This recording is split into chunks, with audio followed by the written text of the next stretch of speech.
warahmatullahi wabarakatuh. Apa kabar Anda semuanya? Kembali lagi di channel Apnia. Dan semoga yang nonton video di channel Apnia selalu diberikan kesehatan dan juga kebahagiaan. Amin. Terima kasih selalu support channel ini. Dan jangan lupa untuk share sebanyak-banyaknya. Semoga bisa bermanfaat untuk kita semua. Amin, amin ya robbal alamin. Nah, sesuai dengan janji saya di channel ini tidak hanya berbicara dengan yang menjadi saksi. Saya juga akan ngobrol bersama dengan orangnya langsung yang mengalami hal-hal bisa dikatakan hal-hal mistis yang terjadi tapi tidak terlihat. Assalamualaikum, Mam. Waalaikumsalam warahmatullahi wabarakatuh. Sehat, Mam? Alhamdulillah. Alhamdulillah. Nah, kalau ada yang bertanya ini siapa sih yang ngadep belakang gitu kan? Mohon maaf, kita nggak bisa untuk menunjukkan profilnya ya, Mam ya, karena kita menghargai privacy seperti itu. Nah, beliau ini adalah seseorang yang dipelet selama 37 tahun. Baik, Assalamualaikum warahmatullahi wabarakatuh, Ibu. Waalaikumsalam warahmatullahi wabarakatuh. Terima kasih sudah mau hadir bertemu dengan saya dan juga ada Mam Puriyai. Nah, cerita 37 tahun di pelet.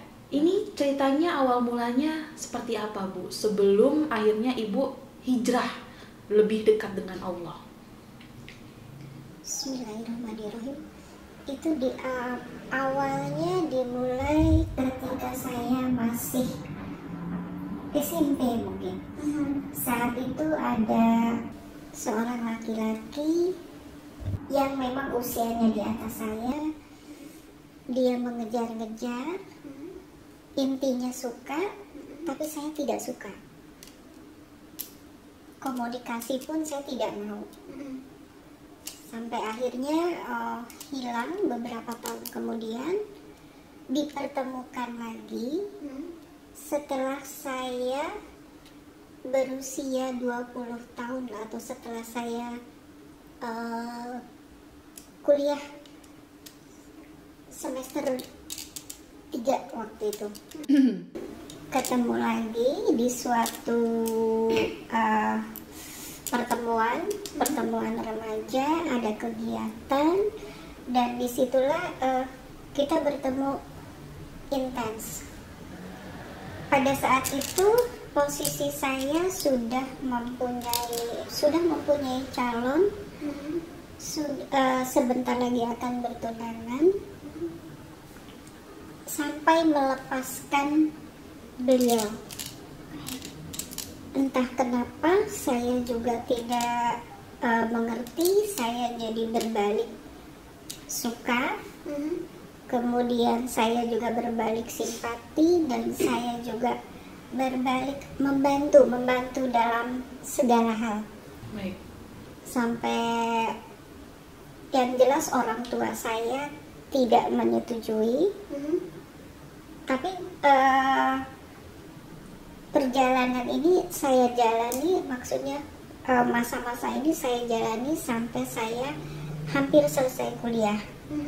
Kemudian yang jelas calon tunangan saya lepas, saya terus menampingi orang ini sampai akhirnya kami menikah. Sampai menikah? Sampai menikah. Dan sebelum menikah pun itu sebetulnya sudah diawali dengan hal-hal yang seperti semacam perselingkuhan. Cuma pada saat itu entah kenapa saya kok bisa menerima, bisa memaklumi. Sampai akhirnya kami menikah. Otomatis pernikahan ini tidak ada restu baik dari ibu saya, ayah atau bapak, saudara-saudara, juga teman-teman dan kerabat yang saya kenal. Karena pilihan saya ini berbeda jauh lah gitu. Tapi saya tidak peduli dengan apapun, yang rintangan apapun saya maju.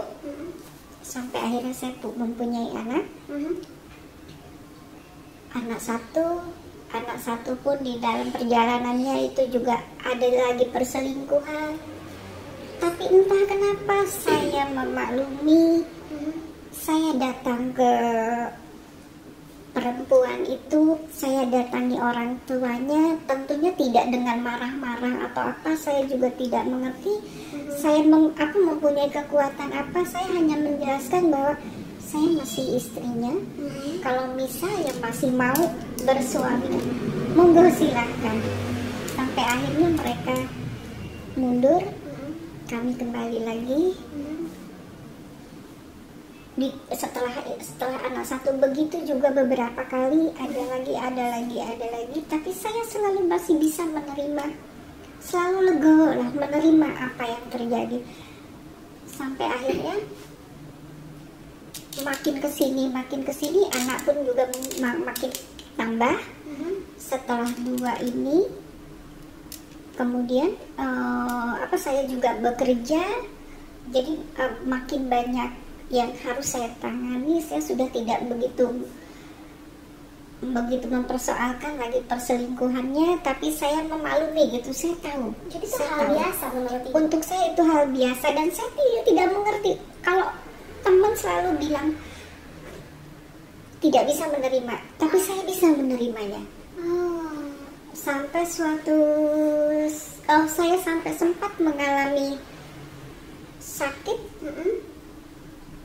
Dan sakitnya itu yang saya juga nggak mengerti bagaimana, sampai akhirnya suatu saat saya mengalami sakit yang luar biasa. Saya sempat stroke, sempat koma, sempat mati sebelah gitu. Sampai akhirnya saya bisa bangkit lagi.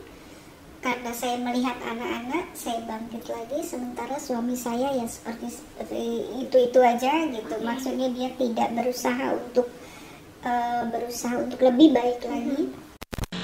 Kita pengen tahu sebelum kita nanti ngobrol bersama dengan Mam. Nah, 37 tahun di pelet. Biasanya pelet ini kan mistis ya Mam ya. Ada ritualnya ya Mam ya. Ada benda-benda mistis yang pasti ada lah gitu kan, Ibu pernah lihat atau bagaimana gitu. Kalau suami Ibu sendiri pernah melakukan apa di rumah yang mana Ibu melakukan tapi tidak tahu itu apa sebenarnya gitu? Seperti setiap malam Jumat, terutama malam Jumat Kliwon itu saya diminta untuk membuat minuman, kopi manis, kopi pahit, teh manis, teh pahit, dan air putih di satu sudut di ruang tamu. Kemudian juga diminta menyalakan atau membantu mencarikan, pokoknya membantu beliau untuk menyalakan seperti dupa dan yang lainnya. Karena saya pikir waktu itu wajar ya, saya tidak punya pikiran masalah apa-apa. Juga ini ada beberapa orang yang bisa merasakan bahwa di rumah kami itu ada hal yang aneh gitu. Saya selalu bilang tidak, saya selalu membela suami. Itu bukan. Padahal orang yang ngomong itu udah banyak. Sampai ada yang ketakutan pun, kamu cuma penakut gitu. Saya tetap membela suami. Membela suami. Semua orang yang datang ke rumah saya itu ketakutan awalnya, dan selalu bilang ke saya ada ini, ada itu, tapi saya selalu membela suami saya bahwa itu tidak ada. Gitu. Sampai akhirnya saya menemukan benda-benda aneh itu sudah pasti ada, dan malah dulu itu kita sediakan satu kamar yang isinya barang-barang pusaka lah. Menurut suami itu peninggalan dari leluhurnya katanya. Juga ada yang dimulai dari yang dibungkus kain putih, kain hitam, dan segala macam dari yang besar sampai yang kecil. Oh ya, saya dibawa suami saya, bilangnya sih ke tempat temannya. Oke. Ke tempat temannya, ternyata temannya itu paranormal. Tuh, cuma saya nggak, tanpa sadar ya ikut aja.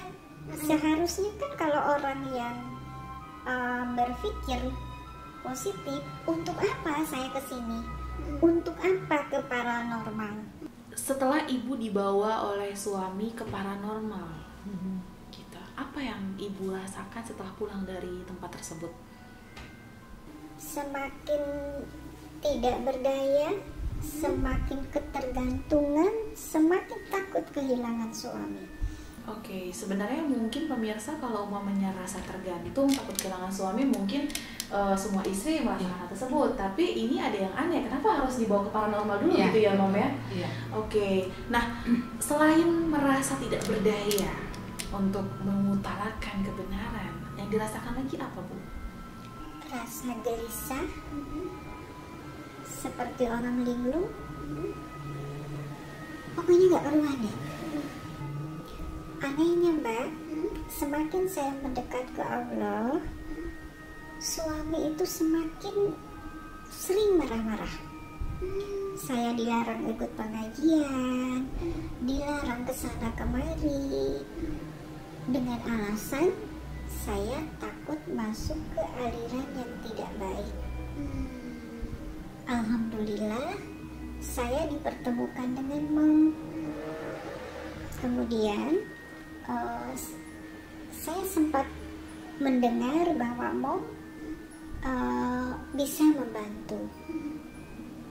Pada saat itu memang saya sudah utarakan bahwa saya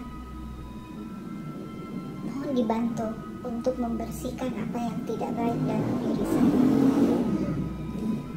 Mam, beliau ini 37 tahun mengalami hal aneh dan sudah bertemu dengan Mam. Gitu. Berarti artinya sekarang masih terapi ya, Mam? Ya? Masih. Sesudah saya deteksi dan mendengar cerita beliau, kesimpulan saya pribadi, beliau ini kena pelet. Dan tidak sekedar pelet. Ilmu yang bikin beliau ini harus tunduk. Waktu saya obatin, beliau pingsan, setengah pingsan, teriak-teriak. Kalau beliau ini tidak ada apa-apa, tidak akan ada reaksi seperti itu. Ya paling-paling ya biasa. Ini termasuk berat karena lama. Sebenarnya ini tidak begitu berat. Beratnya itu karena prosesnya itu lama, puluhan tahun. Ya. Ini barangnya tidak bagus. Ya mohon maaf nih, saya bilang tidak bagus. Karena lama terus-terusan dijamu terus, kasih terus, kan diajak ke paranormal, terus-terusan biarpun hal tidak bagus atau tapi kalau terus-terusan numpuk kan diisi ulang iya terus dijamu terus dicas terus. Beliau tanya pada saya, ada apa Sazimu? Kok saya gelisah kadang-kadang, sudah ibadah, udah pengajian, kadang pikiran kosong. Oke, akhirnya ya tadi efeknya ibu setengah pingsan dan teriak nggak sadar ya. Allahu Akbar, Allahu Akbar. Dan saya diamkan setengah jam, dia sadar. Yang pertama, balik lagi ke sini 2 minggu kemudian untuk tinggal pembersihan. Sekarang tinggal mengamati aja, monitor. Dan ibu ini merasakan saya pegang palanya dengan kasih, dengan cinta. Apa coba? Teriak-teriak. Sakit, Allahu Akbar, Allahu Akbar, sakit. Kepalanya katamu sampai itu mata tutup, mata saya.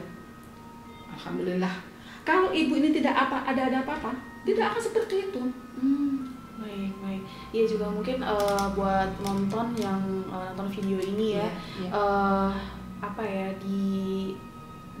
boleh digarisbawahi, ini bukan berarti untuk membuka aib sebuah rumah tangga ya. Bukan. Ini menceritakan fakta yang mana apa ya, kalau memang suka sampaikan dengan cara yang baik dan benar gitu. Karena dampaknya itu luar biasa ibu ini. Dan saya sampaikan, dan ini kalau didiamkan ibu ini, mohon maaf, sudah nggak tahu siapa dirinya lagi. Dibikin lupa. Ya sudah tidak tahu dirinya. Akhirnya dampaknya bisa berdahsyat atau orang bilang ODGJ tadi. Baik. Mungkin itu dulu ya Mam ya, kita bahas tentang pelet. Ternyata di 2022 masih ada loh sampai 37 tahun. Padahal dari awal udah ditolak ya Bu ya waktu sekolah ya. Gak suka. Dan ini tadi ya seperti yang udah disampaikan Mam di video sebelumnya, jaga lisan.